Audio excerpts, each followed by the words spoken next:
Good morning. I call this hearing to order. Today we will consider the nomination of Nicole Nason to be the Administrator of the Federal Highway Administration at the United States Department of Transportation. She is well qualified for this important post. She brings impressive, meaningful experience in federal transportation policy to this critically important position. I applaud President Trump's nomination of such an accomplished and dedicated public servant. The Federal Highway Administration plays a central role in American mobility. The administration is the lead federal partner to the state and local transportation programs that maintain and improve our nation's roads, highways, and bridges. America's transportation infrastructure faces a lot of challenges.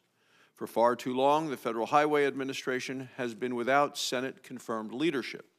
Moreover, the authorization of the federal highway programs will expire in September of next year.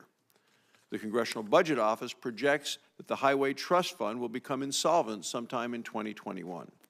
That's why we must work together in this committee to write and pass a bipartisan highway bill that upgrades America's roads and bridges in a fiscally responsible manner and do it in this Congress. We successfully worked together to pass comprehensive bipartisan water infrastructure legislation. Now let's come together to fix our highways, roads, and bridges. This legislation must address the needs of rural America as well as urban America. Rural roads are vital to bringing raw materials and products from the heartland to urban centers. Federal highways like I-80 run coast to coast, bringing goods and services across America. This includes the stretch of I-80 in my home state of Wyoming. We must maintain and improve these highways in rural states that keep these vital arteries of commerce open.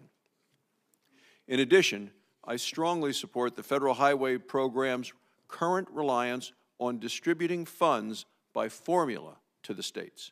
This is the best way to ensure that funding is transformed into projects quickly. The Federal Highway Administration will need a strong administrator to work with Congress on the deployment, development, and implementation of highway infrastructure legislation. Nicole Nason is the right person for the job. During the Bush administration, she served as administrator of the National Highway Traffic Safety Administration, the Department of Transportation's top road safety official. Prior to this role, she served as the Department of Transportation's Assistant Secretary of Government Affairs and played a key role in negotiating the bipartisan passage of a 5-year surface transportation reauthorization bill. She currently serves as Assistant Secretary of the United States Department of State's Bureau of Administration, where she manages nearly 2,000 employees and contractors. She has won praise from a wide variety of groups.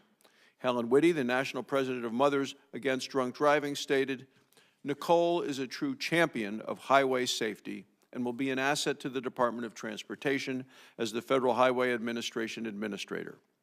On behalf of MAD, I wholeheartedly endorse her for this position." The Associated General Contractors of America said that she is a superb choice to fulfill the Federal Highway Administration's leadership role in improving mobility on our nation's highways. As such, the Associated General Contractors urges the Senate to quickly confirm her nomination. The Governor's Highway Safety Association said throughout her career, Ms. Nason has demonstrated a clear commitment to public service, and during her tenure as administrator of the National Highway Traffic Safety Administration, a dedication to advancing highway safety. Confirming her to be administrator of the Federal Highway Administration will be an important step in supporting our nation's highways, roads, and bridges. I urge all of my colleagues to work with me to get this done, and will now turn to the ranking member for his statement. Senator Carper. Thank you, Mr. Chairman. It's my intent to place a hold on the nomination of Ms. No, it's not really. Who are those old people sitting next to you? Are those your kids? Yeah. How are you guys? Tell us your names. No, the first. No, on the right. First. Yeah. Hi, Abby. Hi. Okay. And who's the big guy? Thank you for your willingness. I thought you were the big guy. No. I think I want to thank you guys for your willingness to share this woman with the rest of us. And it's that her nomination, the battle ahead for her confirmation will be hard fought, but I got a hunch she'll kind of squeak through. We'll see. It depends on how she does today. But Ms. Nason, we want to thank you. I just want to say Norman, it's great to see Norman. Many of us were privileged to serve with Norm in the House of Representatives years ago, and as the Secretary of the Interior, Secretary of Transportation, God only knows what else he's got. He is warmly loved in Delaware and on Delmarva, and by the horseshoe crab population of our region. There's a sanctuary that was created, and he had a big role in doing that to save the horseshoe crabs, which have been around for hundreds of millions of years, as it turns out. But Ms. Nason, thank you for appearing before our committee this morning. We welcome you and your family here today, and we welcome your nomination to lead the Federal Highway Administration. As my colleagues will recall, you're not the first person nominated by this administration for this job. And the fellow who'd been from Iowa, a DOT director there, Director of Transportation Director there, Paul Trombino, withdrew his name as a nominee because of the illness of his father. And he wanted to spend the last weeks and months with his dad. And he passed on this job in order to be able to do that. And his misfortune, his family's misfortune, has opened up this opportunity for you. And it's interesting, when I was talking with you yesterday, and you spoke about your own father and the impact that his life, his misfortune, actually, with a terrible motorcycle accident, sort of helped guide you in the end to safety and vehicular safety, and brings you before us today. But it's now been more than 2 years since we've had an administrator, the longest gap in leadership of this agency, I think, in more than 100 years, which is long before our nation's interstate highway system even came into existence. Back when the Federal Highway Administration was known as the Bureau of Public Roads. I've long said that leadership is the key to the success of any organization. We've heard many times over the last 2 years that the Trump administration is eager to enact major infrastructure legislation and make significant investments in rebuilding our country's roads, highways, bridges, our transit systems. And with that in mind, in my view, it is counterintuitive to have left vacant for such a long period of time this important leadership role in the Federal Highway Administration, an agency that's critical in our infrastructure mission. But I hope that your nomination, the President's nomination of you, Ms. Mason, to be administrator of Federal Highway Administration is both evidence that the Trump administration is aware of these organizational needs, and also a signal that the administration is ready to work with Congress on reauthorizing our nation's transportation systems. The Federal Highway Administration is the lead federal agency that oversees more than 220,000 miles of our national highway system and some 145,000 bridges. Today, far too many of those roadways and bridges have been in use well beyond their original design and are in, as we know, poor condition. Too many drivers, pedestrians, and bicyclists put their lives at risk when they use our roadways. And in 2017, just 2 years ago, there were more than 37,000 fatalities on our nation's roadways. And for context, that's approximately the same number as the number of lives lost annually in our country to gun violence. Too many Americans also lack access to reliable transit or safe places to walk or bike, or to charging stations for electric vehicles or fueling stations for hydrogen vehicles. That means the many people in our country who would like to reduce the carbon footprint may not have as many options as they would otherwise have. Next year, the FAST Act, which provided 5 years of funding and policy certainty for our transportation sector, is set to expire. Congress must work now on reauthorizing our federal service transportation programs so that we can provide continued certainty for states, for tribal communities, for cities, and while also addressing the opportunities and challenges facing our transportation sector today and in the years to come. We have a rapidly evolving transportation industry in which new tools, data, and technology are disrupting traditional practices of planning, of building, of operating, and using road infrastructure. As we know, our climate is changing.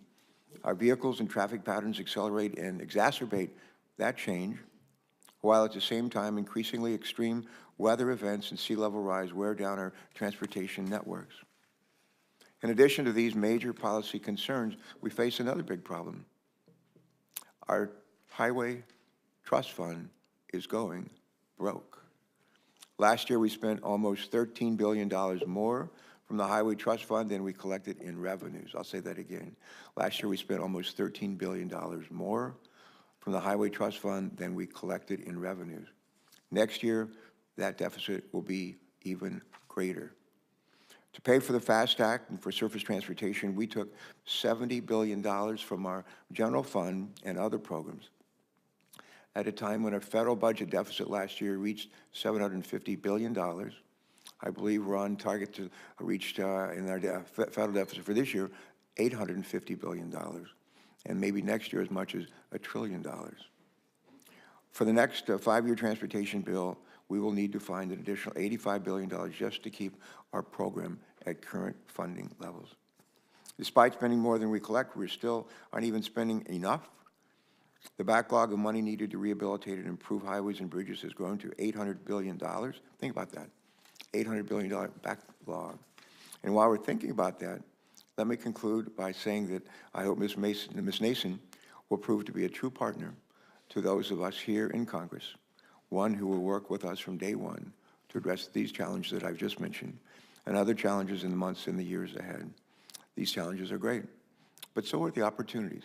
And I'm hopeful that Ms. Nason will prove to be the leader who's needed right now to find opportunity in adversity so we can seize the day. Thank you. Welcome. Well, thank you very much, Senator Carper. We have now a really special privilege at this committee to hear from one of the greats in American politics and history. Norm Mineta is here, former Secretary of Transportation, 20 years in the House, chairman of the Transportation Committee in the House, then was Secretary of Commerce for Bill Clinton, Secretary of Transportation for George W. Bush. But if you Google him, what you come up and you get Norm Mineta and it says, "and Al Simpson." There is no way to avoid this linkage that began, over 7 decades ago as Boy Scouts in Cody, Wyoming, written about recently in the Washington Post and CBS News with a wonderful story about you and your legacy and the friendship and our kinship with Wyoming. But we're just so privileged to have you joining us today. So with this, I would like to ask you, Mr. Secretary, to please proceed. Mr. Chairman, Senator. Could I also just voice the fact that I'm so pleased to see you today and just thank you for your service. You were so helpful to me when I was in the House, and you were Secretary of Transportation even before that, and gave me great advice, and I think truly are a model for what this place should be all about, working with both sides, trying to get a result. The Secretary and one of my mentors, John Paul Hammerschmidt, were great friends. And again, thank you for your service, and thank you for helping so many of us in so many different ways. We appreciate you. Thank you. Mr. Secretary. Chairman, Ranking Member Clark, senators of the committee. I thank you for the honor of appearing before you this morning and permitting me to address you. It is a pleasure to see so many senators and former colleagues with whom I've had the pleasure to work over the years. Thank you for this honor and privilege to speak on behalf of Nicole R. Nason, the nominee for Federal Highway Administrator. I have known Nicole since 2003, when she came to the Department of Transportation to serve as our Assistant Secretary of Government Affairs. And as Secretary of Transportation, I met with Nicole nearly every day to discuss legislative proposals and strategies. However, her counsel went far beyond legislative issues. She was a key member of my executive team and was one of the department's liaisons with the White House and the Office of Management and Budget. Now, after 3 years as the Assistant Secretary, I recommended to President George W. Bush that she be nominated as DOT's National Highway Traffic Safety Administrator. She was unanimously confirmed by the Senate and served until 2008 as NHTSA administrator. She successfully implemented numerous safety mandates and reporting requirements by Safety Lou. And during Nicole's tenure as NHTSA's administrator, significant rulemaking were completed, including electronic stability control, side impact priorities protection, and improvement in roof strength, all because of her leadership skills. Now, she also instituted a series of public meetings addressing topics such as the new car assessment program, school bus safety, child safety seats, and use of ignition interlock devices. And many of these proposals originated from these meetings were later enacted by the agency. I also turned to Nicole to represent the department and me internationally. She spoke at the United Nations in Geneva on international harmonization and safety regulations. She conducted an important bilateral with the Chinese government to prevent the sale of fraudulently made automobile tires. Nicole is an accomplished government executive,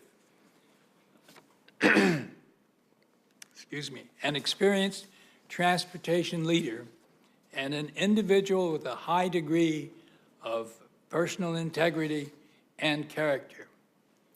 Frankly, though, Mr. Chairman and members of the committee, there are several people that Nicole could have had appear before you and attest to her record and the proven attributes of her character.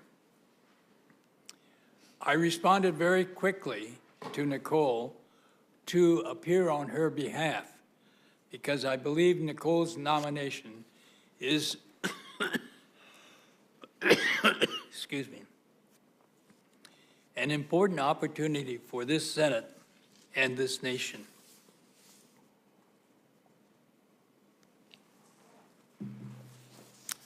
Because of the convergence of certain factors, Nicole's nomination transcends the usual confirmation of one more sub-cabinet executive. As this committee so well knows, I served in Congress for over 20 years. As recited by the chairman, I was the Secretary of Commerce for a Democratic president, and the Secretary of Transportation for a Republican president. In all three of these positions, the key to any success that I had was persistent advocacy and seeking bipartisan collaboration whenever and wherever I could find it. This committee has done remarkable work with those tools and succeeded where others could not. Last year, your outstanding bipartisan work regarding our nation's water infrastructure was a true public policy achievement benefiting every American. As you know, our nation's transportation infrastructure faces similar challenges. And at a time where bipartisanship can be a scarce commodity, I believe this committee has the opportunity to once again revive this essential practice of governance.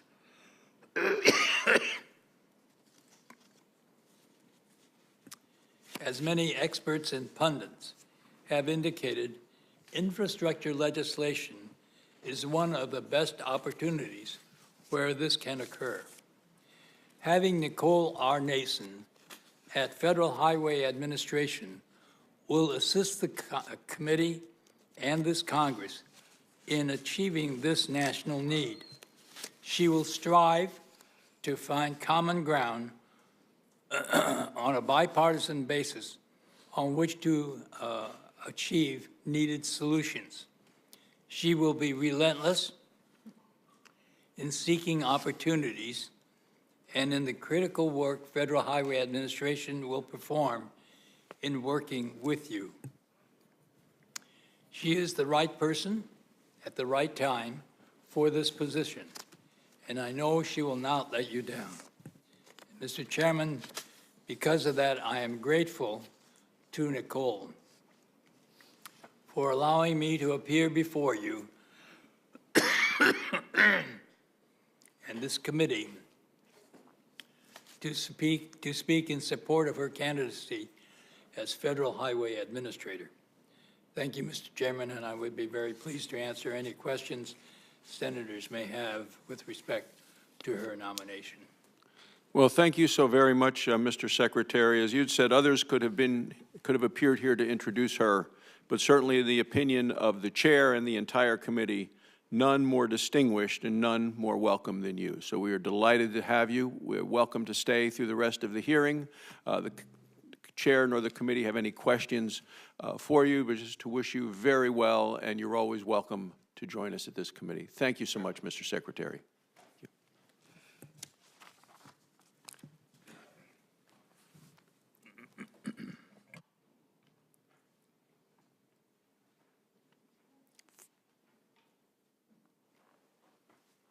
Norm, Mr. Secretary, before you leave, I leaned over while you were speaking. I said to the chairman, I said, you know, this administration would be smart to contract with you to come and speak and introduce a lot of nominees. Probably have more success than anything else I can think of. Great to see you, my friend. Thanks. God bless you. Well, now we'd like to welcome to the committee our nominee, Nicole Nason, who is the nominee to be the administrator of the Federal Highway Administration. We're delighted to have you, and congratulations on your nomination. I want to remind you that your full written testimony will be made part of the record. We look forward to hearing your testimony today, and I know you have members of the family here. If you'd like to introduce them, do additional introductions, and then when you're finished, please proceed with your testimony. Thank you.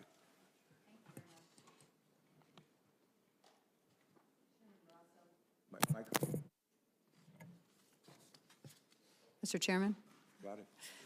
Ranking Member Carper, members of the committee, thank you for the opportunity to appear before you today to be considered for the position of Administrator of the Federal Highway Administration at the Department of Transportation. If confirmed, I look forward to working with you to enable and empower the strengthening of a world-class highway system. I would like to thank President Trump and Secretary Chao for their confidence in my ability to serve in this critical role. And I would also like to express my gratitude to Secretary Norman Mineta, not just for his appearance and his remarks today, but for his years of extraordinary service to our country. His life story is incredible, and he remains one of my personal heroes. I'm pleased to have with me today my husband, David.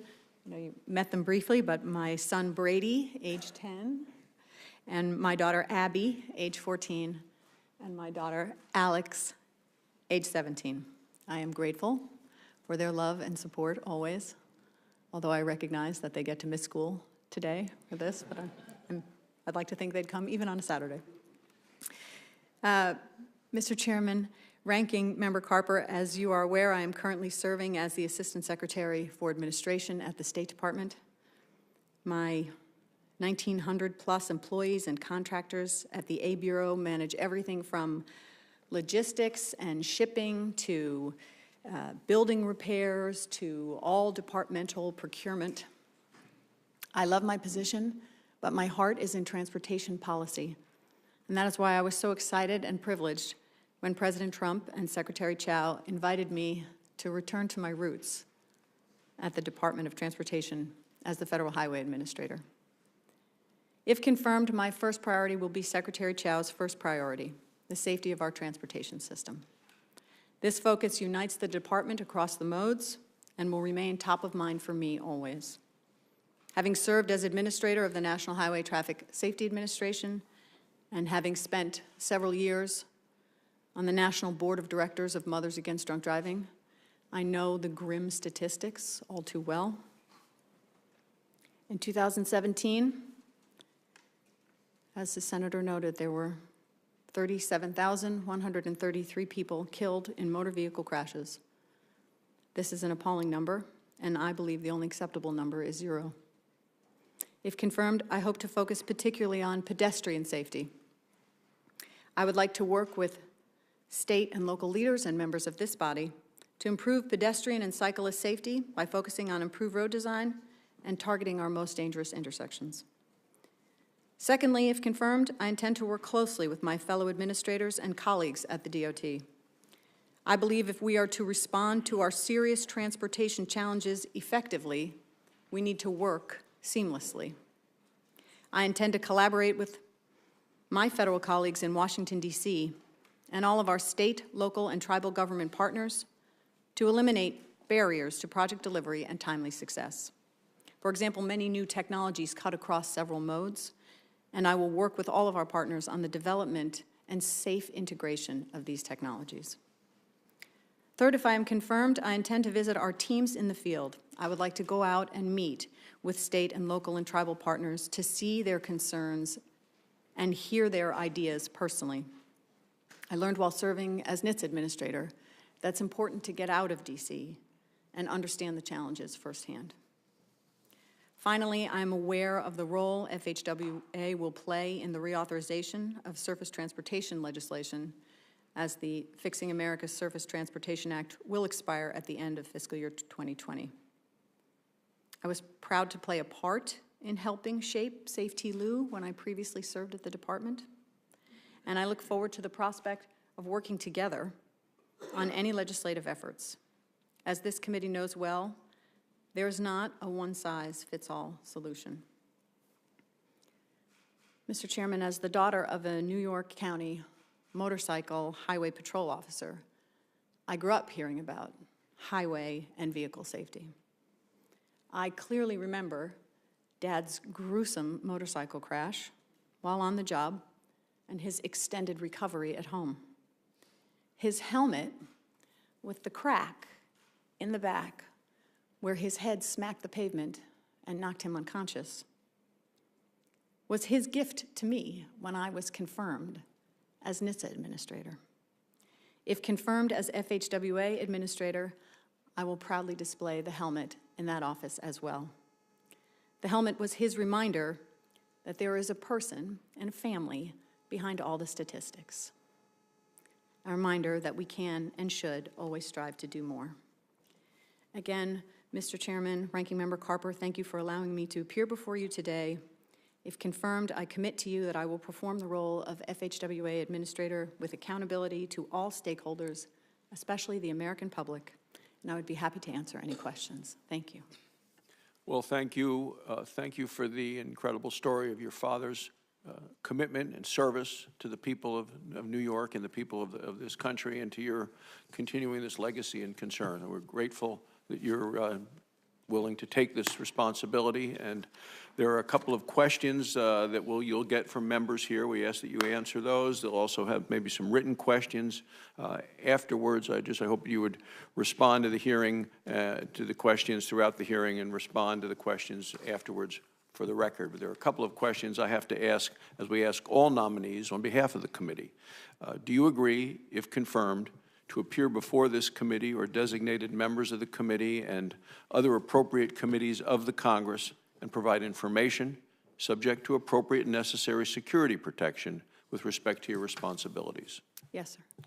And do you agree to ensure that testimony, briefings, documents, and electronic and other forms of information are provided to this committee and its staff and other appropriate committees in a timely manner? Yes, sir.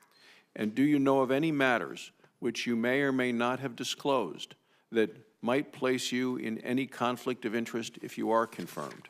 No, Mr. Chairman. And then let me start with some questions. You, as we mentioned, previously served as the Administrator, National Highway Traffic Safety Administration, confirmed by the Senate. During your tenure as Administrator, what did you learn regarding the need for federal policymakers to account for differences in priorities and circumstances among rural versus urban states? Obviously, being from a rural area, the others are out, and how you deal with that. Thank you, Mr. Chairman.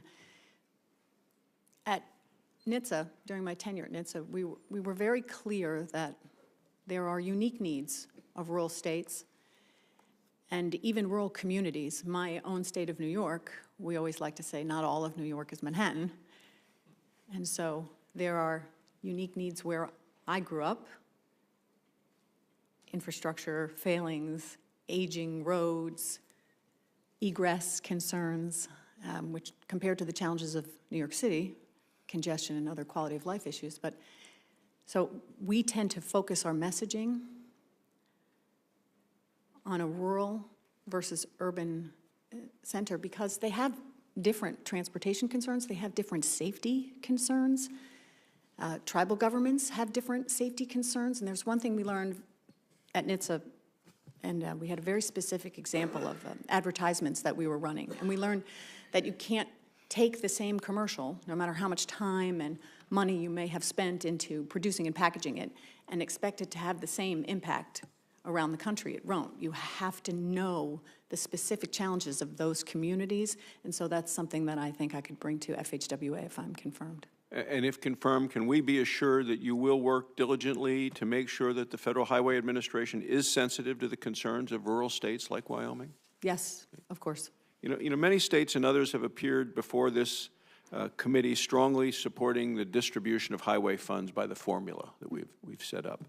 They've told us that adequate formula funding is important because it provides the flexibility needed to plan effectively, and it enables states to put funds to work faster, which is a key issue for the states. Do you agree that the existing formula programs do enable states to address their priorities maybe more effectively and more expeditiously than trying to create new programs that are less well understood and can take time to establish? Yes, Mr. Chairman, thank you. I think from what I have heard in speaking with our partners, from my experience at the State Department with construction of embassies and consulates, what's most critical is the certainty in the funding stream. And I think that's something that, if I am confirmed, I would be happy to work with you and the members of the committee to make sure that states can plan, which I think is most essential. You would also likely agree that there's unanimous consensus that transportation projects often take too long to complete, and that we need to work together to find ways to further streamline the process while still protecting the environment. We've heard testimony before this committee that suggests one of the reasons that projects are significantly slowed down is too many agencies required to take action to approve a single project. And instead of being done concurrently, they're done consecutively. You have to wait for one and then another and another. So how important is streamlining to timely project delivery, and how can we best achieve it?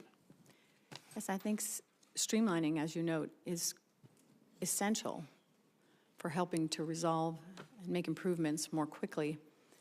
Having served as the NHTSA administrator at a time when we were raising CAFE standards for the first time in many, many years, I can tell you it's a challenge even internally to bring everyone to the table and resolve interagency concerns. So I think that is a role where FHWA can be quite helpful. And if I am confirmed as FHWA administrator, that is leadership responsibility that I would like to take on. And we tend to be amazed at the power of innovation, vehicles coming onto the market right now that keep drivers from leaving their lanes, even hit the brakes in an emergency. Within the next decade, I think we're likely to see even greater advances in connected and autonomous vehicles. The innovations that have the potential to provide significant safety and efficiency benefits, I think, to the traveling public. We had a discussion last night where people said, will I ever actually want to buy another car, or will I just use a ride-sharing service for people that are living in major cities? You know, what role should the Federal Highway Administration play in preparing our roadways and our communities, both rural and urban, for the arrival of these new technologies? Thank you, Mr. Chairman. I think, as I noted in my opening statement, I think it's going to be very important for modal administrators, all modal administrators at the Department of Transportation, to work together and to share research and best data, because many of these technologies cut across the modes. They impact NHTSA, but also federal motor carriers and also federal highways. So if I'm confirmed as Federal Highways Administrator, I will work closely with my colleagues to make sure that we are providing the best data and information to all of our partners. Well, thank you and congratulations again. Thank you very Senator much. Carper. Actually, I'd like to, in a minute, follow up on the chairman's question with respect to environmental Sure. streamlining. I'd like to talk a little bit about the federal-state partnership as a recovering governor. Yep. I'd like to dwell a little bit on safety. But I want to start off with climate change. Okay. And my neighbor here to my left, Delmarva buddy, Senator Cardin, and we have another Maryland senator here, Chris Van Hollen, who'll join us later, I suspect. But we live in an area where, like, the land is sinking and the seas are rising. And in fact, Delaware is the lowest lying state in America. And it's a great concern to us. We have a son out in California, and just north of where he lives, they had these incredible wildfires up in Oregon, Washington, Montana, actually bigger than Delaware, if you can believe that. Ellicott City, where Senator Cardin, Senator Van Hollen represent, they had, as I recall, 2 500-year floods, 2,000-year floods within 20 months of each other. And some people think that, climate change is not real, it's esoteric. It is real, and we see it every day. And our transportation system is a major source of greenhouse gas emissions. In fact, the greatest source of carbon is from our vehicles, as it turns out today. And our transportation system is highly vulnerable to impact from extreme weather. And according to the National Climate Assessment Report released by 13 federal agencies across the Trump administration, this is a quote, this is what they said: expected increases in the severity and frequency of heavy precipitation events will affect inland infrastructure in every region, including access to roads, the viability of bridges, and the safety of pipelines. For my whole life, we have measured rainfall by inches. Now, we measure rainfall in some instances by the foot. As the Federal Highway Administrator, you're going to have an opportunity to influence roadway design and the availability of vehicle charging infrastructure and fueling infrastructure, and space for safe walking and for safe bicycling. How will you use your leadership to address how our vehicles and travel patterns accelerate and exacerbate climate change? And how would you propose to ensure that infrastructure is resilient to extreme weather? Yes, thank you, Senator Carper.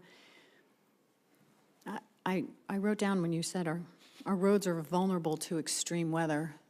And having grown up on the very east end of Long Island, we lived through hurricanes regularly, and our roads would flood, and then there's no egress, and often there's no second egress because it was a ferry, and that's not an option either. And I've spent my life watching my father as a first responder go out in extreme weather and help respond to these challenges, particularly on our roads when people's instinct is to get in a car and try to drive away, and then they're trapped. So I am very interested in seeing what the Federal Highway Administration can do to improve resiliency in our transportation system as a whole. I think there's a lot of good research and data that FHWA can provide to state and local governments, and a leadership role that FHWA can play. And if confirmed, I would be happy to work with you on those issues. Let's talk a little bit more about the environmental streamlining. The chairman touched on it. This administration finally appointed filled a number of key positions within the administration that deal with streamlining. For the first, I would say, almost year and a half of this administration, some of the major people that are responsible for dealing with streamlining and working to facilitate the building of roads, highways, bridges, that those positions were not filled. And I'm told by my staff that as of the beginning of this year, most of them have been filled. And one of the greatest holdups in moving projects has been the lack of the people in the right position. So I think that's been dealt with. That's good. But this committee has provided numerous streamlining measures in both MAP 21 in 2012 and in the FAST Act, our two major transportation reauthorization bills. The latter was in 2015. Many of these new authorities were only just finalized in Federal Highway Administration regulations just a couple of months ago, as you may know. If you are confirmed, will you commit to providing our committee with updates on how these streamlining measures are having an impact on project timelines, and to inform us of how the FHWA is ensuring that environmental outcomes are being protected and improved? Yes, Senator Carper, I know there were many new interesting proposals in MAP 21 and FAST for environmental streamlining that FHWA is working to administer, and I, if I'm confirmed, will provide you with an update. Yeah. I'll just say this and then close. Sounds like we've got the right people in place within this administration now to do a better job on environmental streamlining.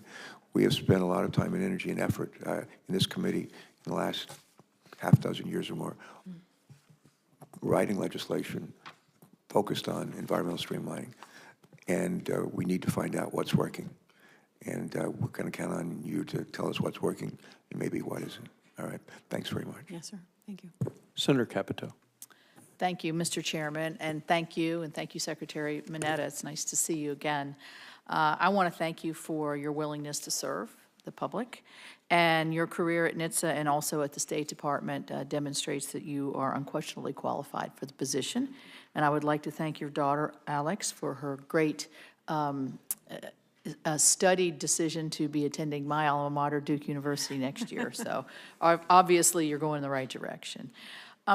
In our meeting, and thank you for coming to our office, we discussed, and this is, the position that you're up for is so important to all of us because it helps us interact with all of our constituents. We get a lot of constituent issues around transportation issues, small ones and large. And as you know, in West Virginia, we have Corridor H, which is the last section of the Appalachian Development Highway System that needs to be completed. Because of the way we have treated the Appalachian Highway Development System, it's now funded out of the Highway Trust Fund. And I just wanted a commitment from you, we talked about it, that you would move forward with me to try to find the easiest and best way, most efficient way to complete that Corridor H part of that system. Yes, Senator, of course, I know how passionate you are about this, and I would be pleased to work with you. Thank you, thank you. Another issue we talked about, too, in Secretary, by the way, Secretary Chow's fantastic, as you know, and you have a great leader. You will have a great leader at that department. But the one question I get a lot is, can you do an infrastructure package outside of the highway bill, a bipartisan infrastructure package? I think all of us would like to do it, but there's a whole lot of deep questions. One of the questions was the funding issue when it came forward over the last Congress. And one of the things that the administration asked for was skin in the game. What private monies can be acquired or what kind of state dollars. And I would just like to tout my own state of West Virginia, who passed a $1.5 billion bond and it was called, the campaign not by the governor but by other was called FTDR, Fix the Roads. Because people are very passionate about the safety aspects and are on the roads in rural areas all the time. So as we're thinking about this, it was obvious that we were going to be able to use that new state share as part of our match. So I want to put that in your head as you move forward, that any proposal, I think, has to look at what the states are willing to do and what kind of skin in the game the states are willing to have, and hopefully we can elongate that timeline a little bit to go back into the past to scoop up some of these projects like our state that moved forward with that. So I'd like to ask you if we could work together on that as we're developing hopefully an infrastructure package, but also the highway bill as well. Yes, of course, Senator. I would be pleased to work with you and Great. your staff. Thank you. Other question, both senators have talked about streamlining in the permitting process. One of the things that, as we see states, particularly rural states, falling behind in the deployment of rural broadband, one of the ways that I think we feel passionate that we're able to kind of make it more affordable is a dig once kind of proposition, working with the Department of Transportation where you can use, we were on a bill last year, Senator Hatch had a bill, the Highway Right-of-Way Permitting Efficiency Acts. We can work with the Department of Transportation, with the FCC, with the states, broadband councils and others, to be able, while you're digging and while you're improving a highway, either new or maintaining, you can also use that as a way to run the high-efficiency broadband into these rural areas that, if left to their own devices, is extremely expensive. I don't know if this is something that you've actually thought about. I know it's probably premature, but do you have any thoughts on that? Senator, I appreciate the question because we do spend time at the State Department talking about 5G. Right. As you know, it's not just, 3G plus 2. Right. I mean, it's a game changer. And so I think there may be interesting opportunities to save time and money for states, and I would be happy to work with you on this if I'm confirmed. Yeah, it just seems as though we get in our own way on something like this that's really not controversial. It's not controversial. And actually, I ran into a federal highway project that actually did provide the channel for the high-speed internet, although there's the cabling and everything, but there was nothing in there. But it was prepared for it, so when and if, it's already ready, and it saves a lot of money. In terms of the safety issues, you mentioned pedestrian and cyclist safety. How do you mentioned congestions at intersections. I've read of several stories here in DC of some very tragic outcomes of pedestrian safety. Do you have any thoughts on, is it educating the American public? Is it making the signaling better? Is it the driver, or is it all the above? What perspectives you might have on that? Senator Capito, thank you. I think it is all of the above. NHTSA, we always talk about the E's, right? We need to educate, we need to enforce, but we also need to engineer better. Mm-hmm. And so that is a piece where I think Federal Highways could provide some very valuable information and data, and it would be something that I could work with my colleagues at NHTSA and in the department to see what improvements we could make. Yeah, I would really encourage you there because, I mean, that to me is just so preventable. Yep. And it results in tragedies. Thank you. Good luck. I plan on supporting you. Thank you. Thank you. Good luck at Duke. Thank you, Senator Capito. Senator Cardin. Thank you, Mr. Chairman. Ms. Nason, thank you. And thank you for your willingness to serve. And we thank your family because this is a family sacrifice. So thank you all very much for sharing your loved one with the government. We appreciate it. And to Norm Mineta, it's great to see you. I had the opportunity to serve with Congressman Mineta, see his talent as chairman of our committee, know his reputation as mayor of San Jose, and really a mentor to many of us that are serving today. So, Norm, thank you for your extraordinary leadership. And you have a really good person introducing you. That was a smart decision you made. Just let you know that. My secret weapon. Yes, it was the right thing to do. I just really want to underscore what the chairman said about this committee being able to work in a bipartisan manner to produce a strong bill. We did that with water, and we want to do that with the reauthorization of surface transportation and perhaps other infrastructure bills. But we're going to need your help because, as you said, you wanted predictable funding for transportation. I think this committee would like to make sure that we have long-term predictability. So the longer term the reauthorization, the better it is for local governments that depend upon projects that go for multiple years to have the federal partnership understood. And it's got to be adequate funding. Right. That's going to be the real challenge. And there are Democrats and Republicans who want to work together, and we want to come up with a bipartisan plan, but it's going to take your work with us in order to give us a path forward so we can accomplish those goals. Are you ready for that? I am ready for those. Well, interesting conversations. I thank you for it. I want to follow up on Senator Capito's point and your point on bicycle and pedestrian safety, because we do have a program under the FAST Act that helps the TAP program, the Transportation Alternative Program, which are funds that go to the local governments, the county governments, so that they can plan in their community to try to protect pedestrians and bicyclists by using a small amount of money for paths and trails and those type of issues. This is a bipartisan commitment to establish that program. And as we work towards the reauthorization, will you work with us to see whether we could perhaps strengthen that program so that we can reduce them? We have a growing number of fatalities with bicyclists and pedestrians, so we can work to try to deal with that using the existing tool of the transportation alternative programs, perhaps enhancing that? Yes, Senator Cardin, if I am confirmed as Federal Highway Administrator, I would very much like to work with you and your staff to see what enhancements we can make to already existing programs. Well, I appreciate that. I think this is a program that does work. The challenge, of course, is it's a little bit unusual because, first of all, the money goes directly to the local government, bypasses the states, which they don't always like. And secondly, of course, it is for the local enhancements, which at times gets lost as we look at the challenges we have. I want to underscore the point that Senator Carper made in regards to climate change and resiliency. It is a major challenge we have. It's a major challenge in maintaining our existing transportation infrastructure as we look for new, but it also recognizes we got to do things in a smarter way in order for investments, public investments, to have its maximum advantage. Are you prepared to work with us based upon what science is telling us so that our infrastructure investments are done in the best way, recognizing that these extreme weather conditions are becoming more frequent?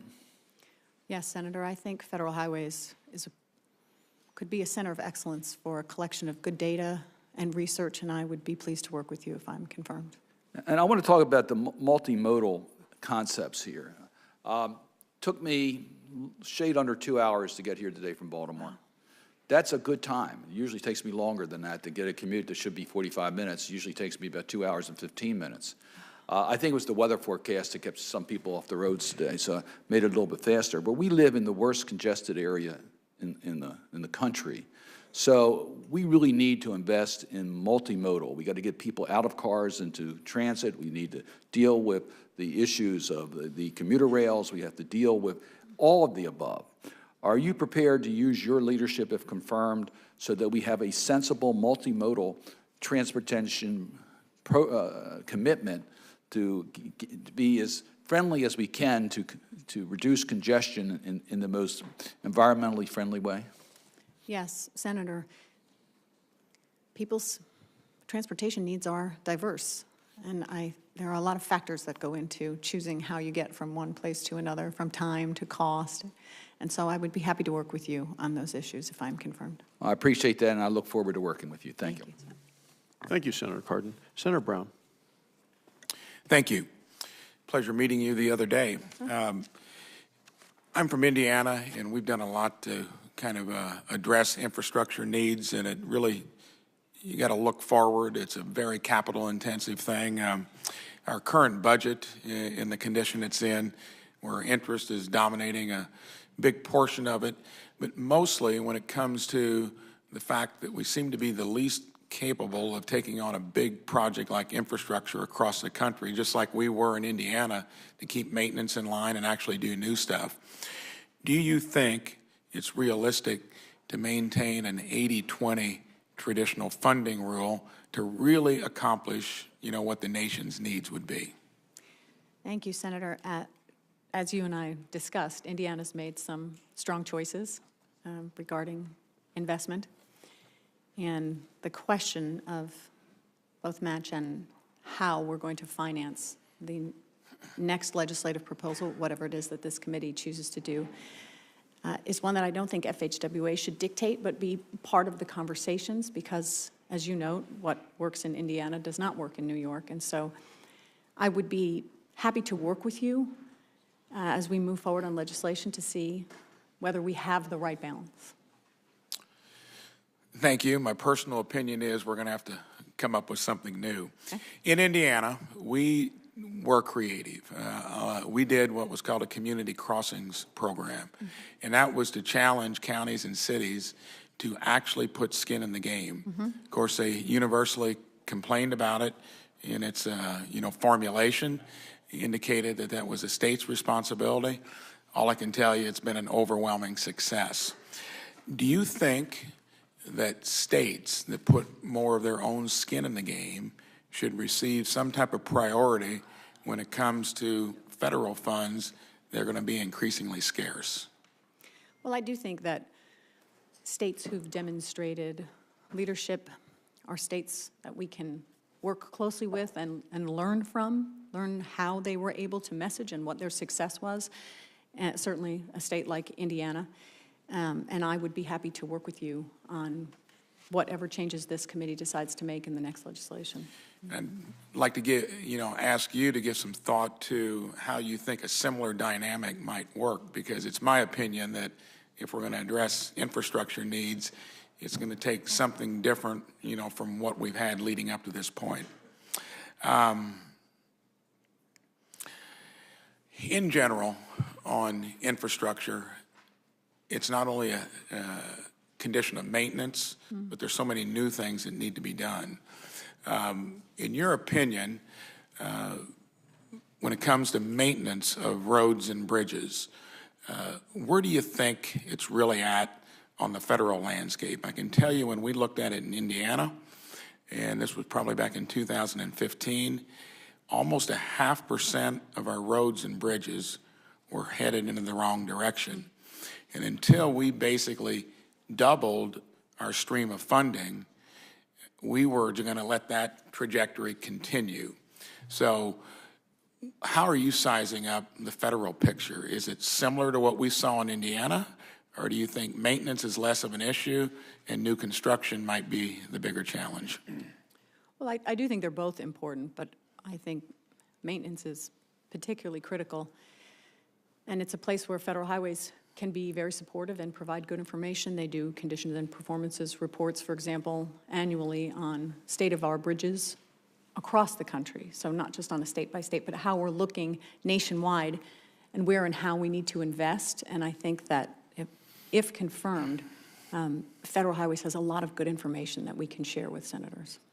Very good. And in summary of everything that we talked about there, please give thought and focus on how we get enterprising, responsible states to maybe have some preference when it comes to engaging in, if they're willing to put more skin in the game, that they should maybe get more of the scarce federal dollars.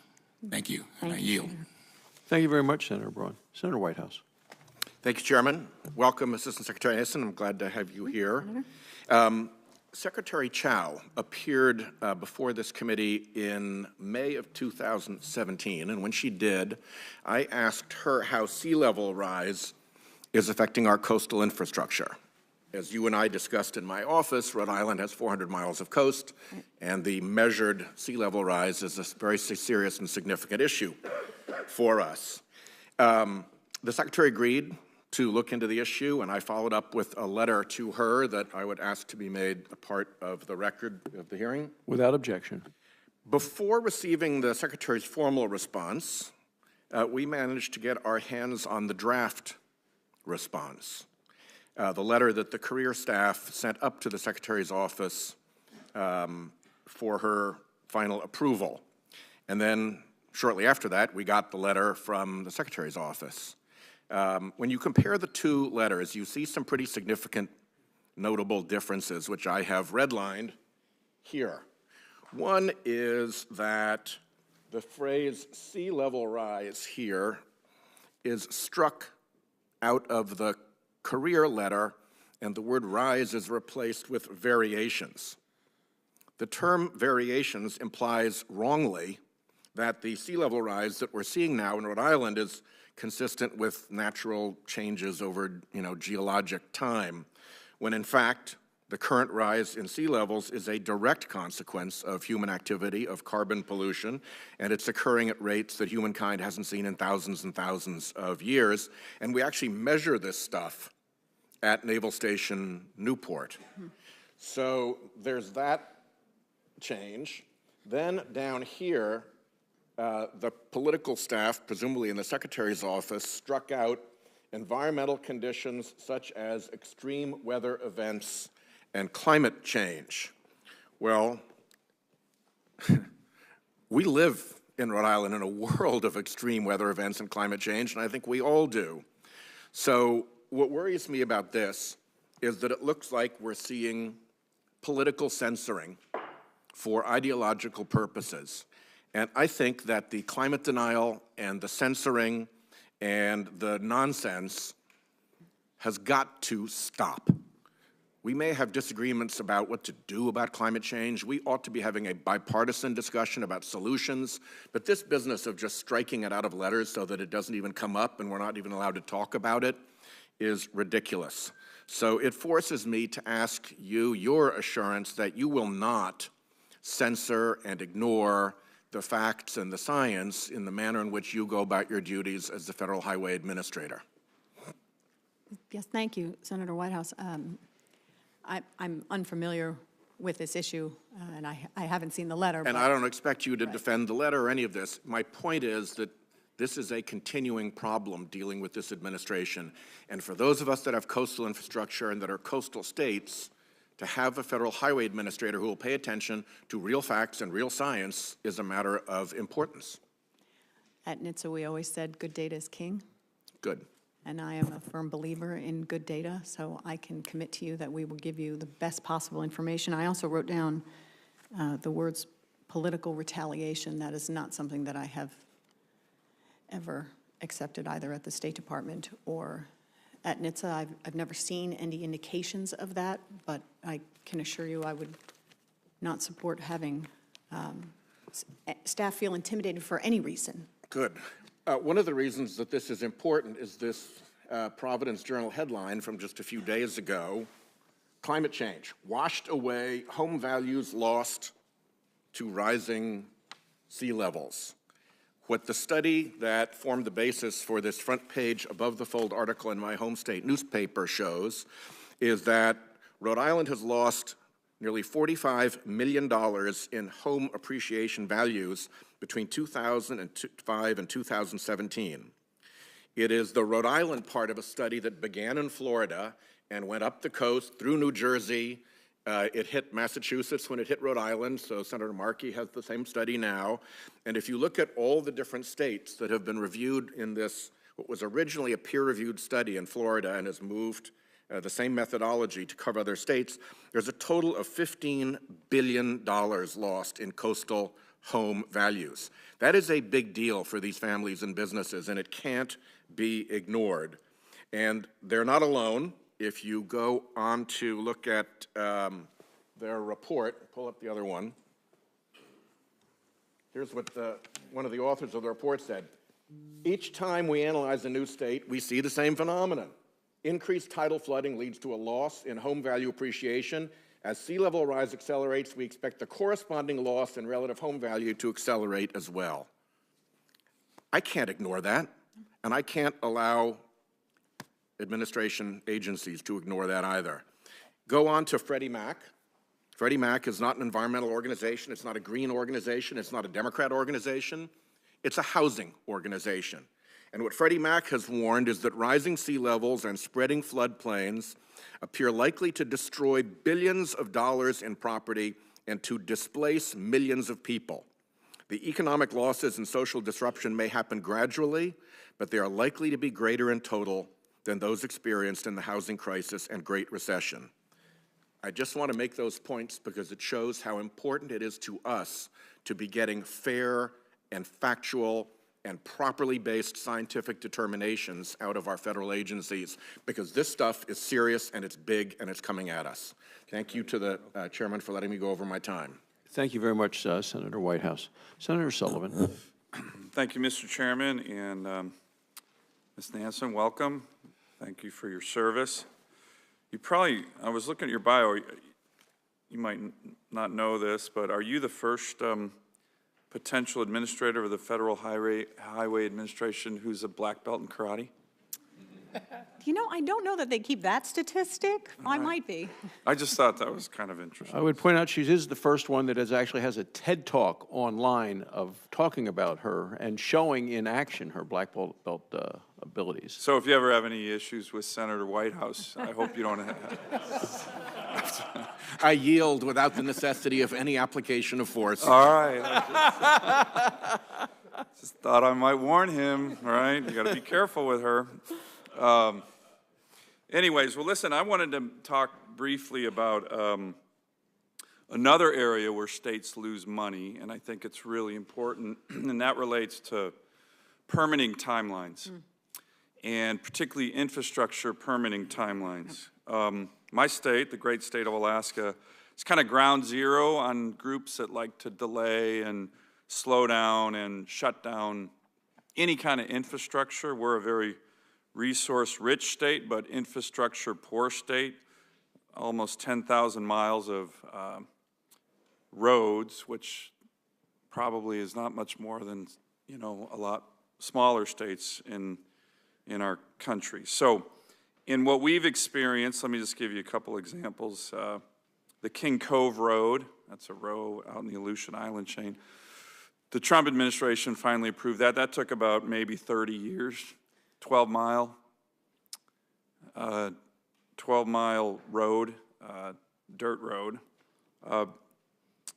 Took almost 20 years to permit a gold mine in Alaska because of litigation. By the way, it's the Kensington mine. It employs almost 400 people at an average wage of $100,000, but 20 years of fighting and ridiculous delays on that. Took 7 years to permit a exploration well in Alaska, and $7 billion. Shell tried to do that. The last administration made sure that that almost took a decade. It takes on average in America 7 years to permit a bridge. A bridge took over 8 years, almost a decade, to permit the Keystone Pipeline. This is just ridiculous, and it hurts states. It hurts average citizens. It hurts the country. I guarantee it doesn't take 9 to 19 years on average to go from permitting a highway, your job, to completion. 9 to 19 years. I don't think China permits roads in a 2-decade time period. So can I get your commitment to work with this administration? I do think it's a bipartisan issue, by the way. I don't think my colleagues on the other side of the aisle think 20 years to permit a highway is a good idea.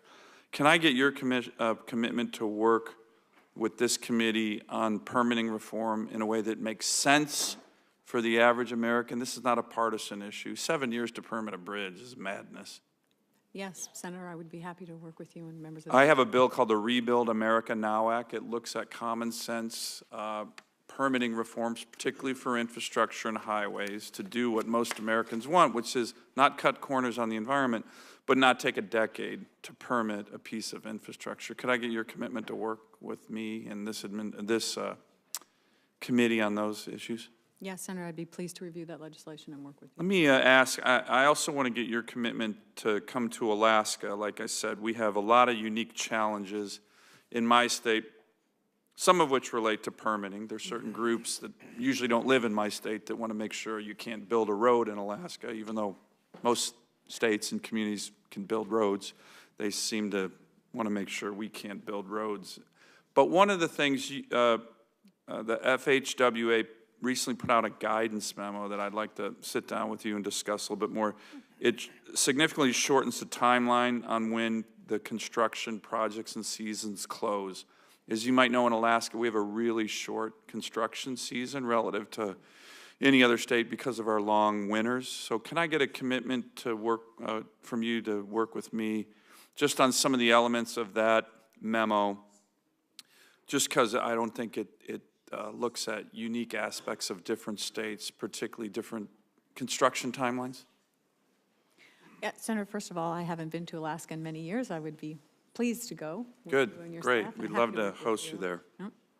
Always a beautiful trip. Good. And then finally, just if you have, and I'm running out of time here, but your vision, I know you laid it out in your opening statement, but can you just list very quickly your top 3 priorities on what you want to get done as the administrator? Sure, thank you, Senator. I'd like to focus, of course, on safety, but I am particularly interested in pedestrian and cyclist safety, which was an issue I didn't get to spend that much time on at NHTSA. We had so many congressional mandates that we were trying to implement. So that's something I'd like to go back to, and I think federal highways can be very important there.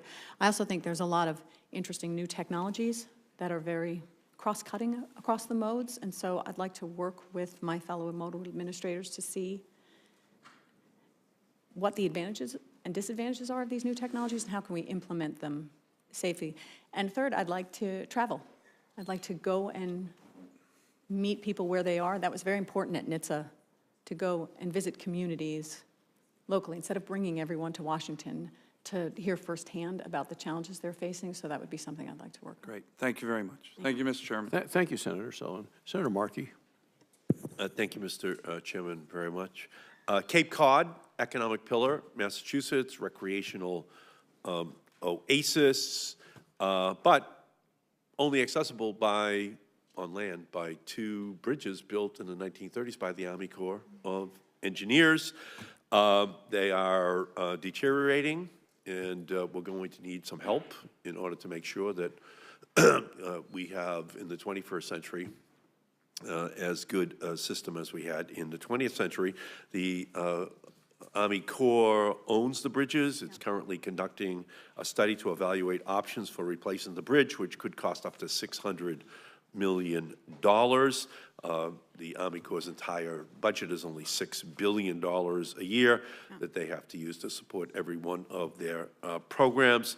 So we're going to be in a process of talking to the Army Corps, which we are already, about this. And as we talk about a surface transportation bill, which the chairman is talking about bringing through this committee, I'm going to be fighting to make sure that the Federal Highway Administration has the resources and the authorities it needs to help replace these bridges. So would you commit to work with me on this very complex project? Yes, Senator Markey, as you know, I'm in Connecticut, and I have friends who leave for Cape Cod at 2 in the morning so they can avoid the bridge traffic, so I would be happy to work with you. In the Excellent. So you're an expert on this. You know, Mark Twain said I've never been stuck on the bridge, but. Yeah, but Mark Twain used to say, an expert is anyone who lives more than 200 miles away from the problem. So people now have to anticipate getting up at 2, knowing that there is a problem that they're going to have to deal with when they hit those bridges at Cape Cod. Senator Whitehouse has already talked about the impacts of climate change on our highway system. What I would ask from you is that you would work with us to encourage transportation planning organizations to reduce the vehicle miles traveled, curb greenhouse gas emissions when using federal funding for highway projects. Could you make that commitment to us? Yeah, thank you. Next, we have increasingly a problem again related to climate change because it clearly is having an impact on the ability for people even to escape. We see that in Hurricane Harvey, Maria, Irma, Western wildfires, flooding in the Midwest, to name a few. The Federal Highway Administration has found that many of the nation's critical mass evacuation routes face a series of impediments, including evacuation planning, equipment acquisition, resiliency, capacity.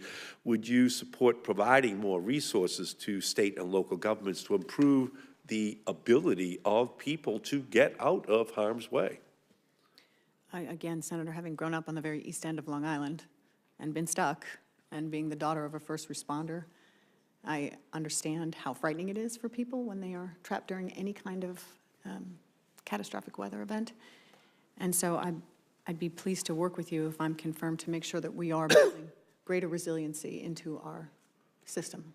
Great. So I am going to reintroduce my Escape Act, Enhancing the Strength and Capacity of America's Primary Evacuation Routes as legislation, and I would love to work with you on that as we're moving with the Surface Transportation Bill, which the committee is going to be considering.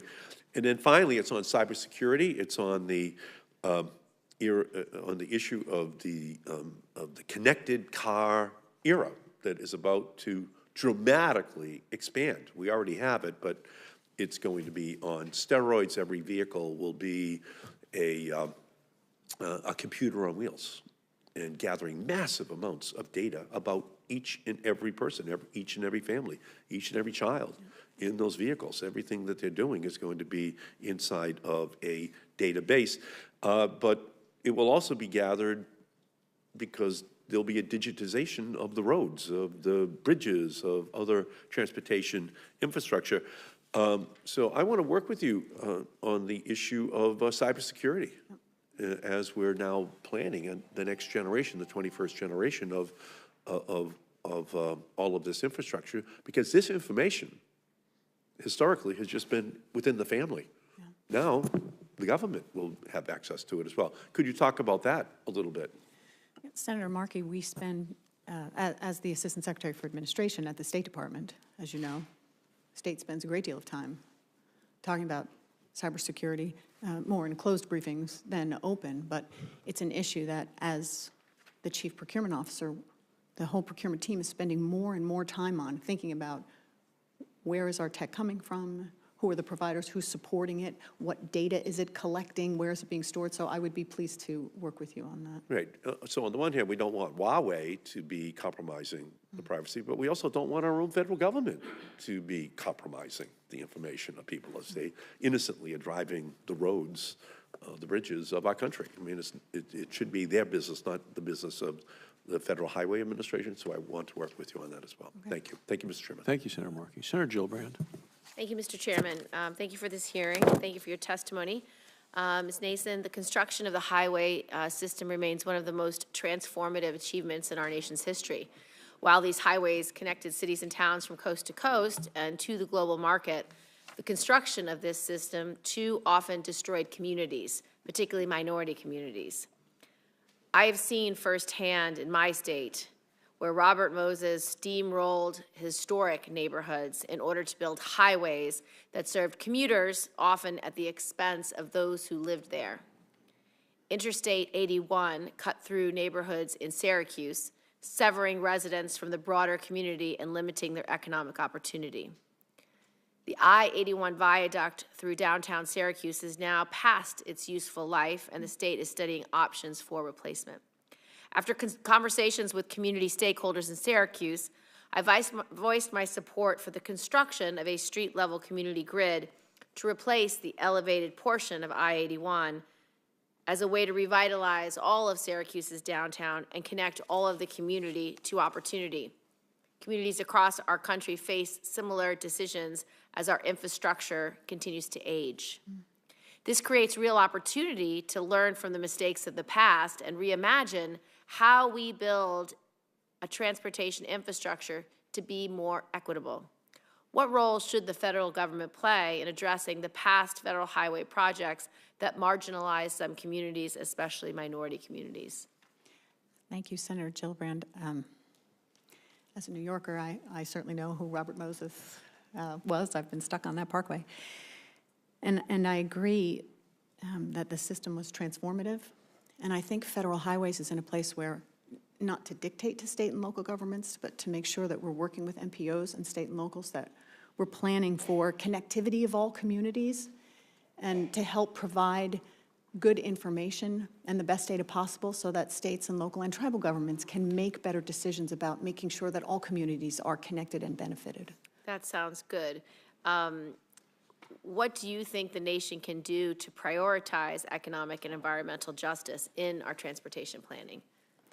Well, I think I don't want to overstate Federal Highways' role, but I do think that there are many ways that we can work with our partners, associations, MPOs, and others to make sure that we're thinking through and we're asking some of these tough questions of state and local governments and to make sure that they're thinking through all of the challenges. Thank you. Different topic. Truck underrides are a major cause of death and injury on our nation's federal highways. Last year, the National Sheriff's Association was the first law enforcement organization to endorse the Stop Underrides Act, a bipartisan bill. They endorsed this bill because day in and day out they witness the aftermath of underride crashes and have experienced the loss of their fellow law enforcement officers in these accidents. First responders know that their own safety and the safety of the public that they serve continues to be needlessly put at risk every day because we don't have effective and comprehensive truck override protection. Drawing on your experience from NHTSA, do you believe it's necessary to update the 1998 USDOT rulemaking to require stronger performance standards for rear underride guards? Senator, I know there was a horrific crash upstate New York. And putting on my NHTSA hat for a minute, I can say that we're always interested in knowing if there's better data. Right. And reviewing and updating standards. I believe IIHS has got some new information that they might be able to share and provide additional information at Federal Highways. Again, as I noted in my opening statement, I hope to work very closely with NHTSA administrator, with Federal Motor Carriers. And I'd like to work with you to make sure we get better data collection and we can do a more comprehensive solution to this urgent crisis. Similarly, last October, 20 people died in a horrific stretch limousine crash in Schoharie, New York, making it the deadliest transportation accident in the United States in 9 years. Since the accident, many concerns have been raised about the safety of stretch limousines and the loopholes in our federal safety laws that result in lower occupant safety standards for these vehicles relative to other vehicles on the road.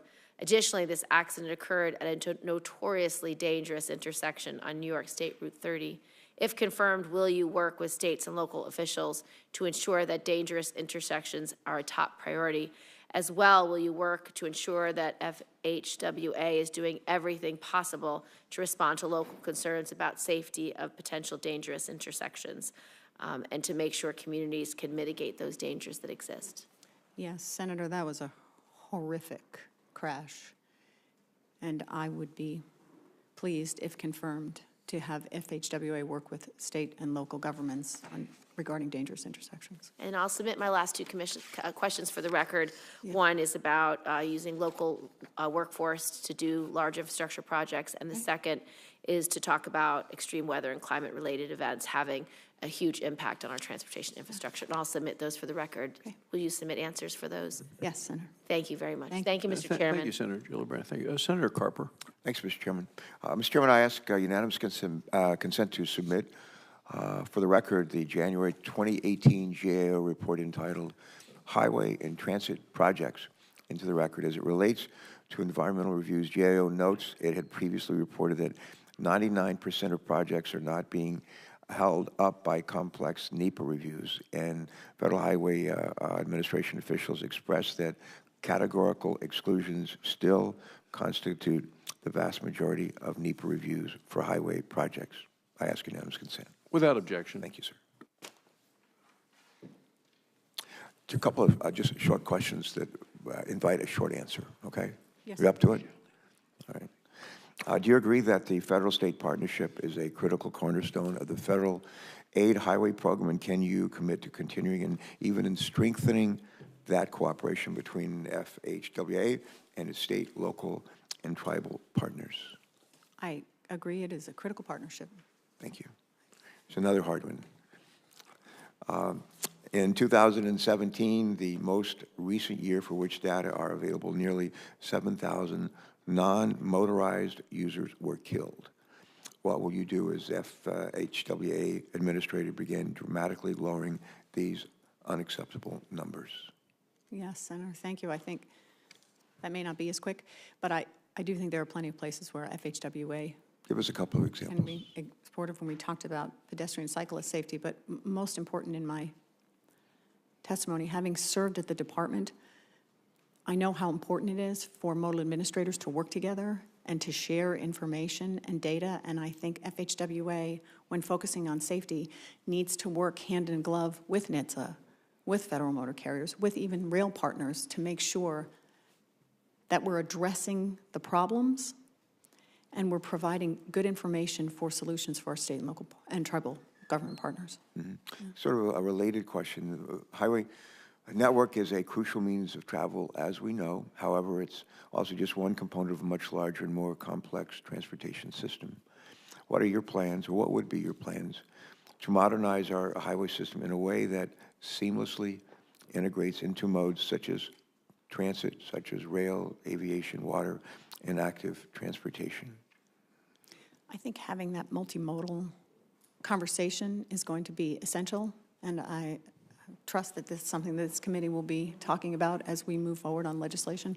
One thing we found at the State Department that's quite effective is traveling together. So rather than have a visit from diplomatic security and then a visit from administration and then a visit from budget, we go together and we talk about problems together. We break off into different rooms maybe, but then we come back together to have a more comprehensive conversation with all of our partners, and that may be something that we could explore, I think, at DOT. There's an African proverb that goes something like this: if you want to go fast, go alone. If you want to go far, travel together. Will you support new technologies that can help to improve multimodal connectivity? Yes. And here is not an easy question. This is a hard one. It's a hard one for all of us. The 800-pound gorilla in the room on service transportation has been and remains, how are we going to pay for this stuff? And I'm not going to put you on the spot and say, well, how would you pay for it? But I would like to ask you to just to give us a couple of ideas of things that you're aware of. I'll just give you an example of vehicle miles traveled. Mm-hmm. We have a number of states are involved in a pilot program which stretches from ocean to ocean, and we hope to learn a lot from that and to maybe be able to move in that direction later in the next decade. But give us a couple of ideas that you think we should consider as we try to figure out how to address this large and growing shortfall in funding surface transportation. I think most importantly, Senator, as Secretary Chao has said, all options are on the table right now for the administration. I know some states are participating in the VMT pilot program, and that might turn out to be very effective and provide very good data. Other states are looking at P3s. Some states have raised the gas tax. So I think you've got registration fees. I think there are a variety of options, and one thing I know the Secretary's been Let me just ask a saying question. Why do you think it's so hard for us to deal with this issue? Why do you think it's so hard? You know, states have, you just mentioned states, Wyoming's among them. A number of states, 30 or some states have addressed these issues, and a lot of them use user fees. And they found, remarkably, the legislators that vote for them, the governors that support them, get reelected. It's kind of amazing. But we can't summon the wherewithal to do that. I think part of the challenge is because the needs are so diverse. I spend my weekends in Vermont. It's an entirely different community than my days in D.C., and the drive from D.C. to Connecticut to Vermont changes dramatically as we go. In one place, I have Easy Pass, and there's no problem, and in another place, I'm on a very narrow two-lane road, and I'm hoping it's been plowed because they have different weather challenges than we have in D.C. So I think because the needs are so different, that's why the solutions need to be different. All right, thanks. Thanks for, I just want to say to Brady and Abby and Alex, I want to thank you for showing up today. I know it's hard at school, but you're good to have done it. I've been watching their faces, how they just seem to be reveling in the moment. And, but I just want to say that your husband's kept them in tow, and actually they've been, I don't know if when my kids were your age, our boys were your age, they would have done this. But we're glad you did, and we're glad you didn't make any faces or any, roll your eyes at inappropriate times when your mom was talking. Thank you for joining us today. Thank you. Thank you. Thank you, Senator Carper. We know we have a number of letters of support for your nomination. The committee has received numerous letters, including letters from former federal transportation officials, representatives of state transportation departments, infrastructure industry stakeholders, and I'm asking unanimous consent to enter this large packet of letters into the record, and without objection, we will do so. There are no more questions from the panel, but members may be able to submit written and follow-up questions. I think Senator Gillibrand said she had a couple that she was going to submit. They can do that by 5 p.m. today, and we'd ask that you try to respond by noon on Friday, February 1st, so we can move ahead with your nomination. And I would want to thank you for your time, your testimony. Thanks, Secretary Minetto. You stuck through the whole thing. Don't you think she did a marvelous job? And on that, this hearing is adjourned. Thank you. Very much. Thank you both. Appreciate it. Hey.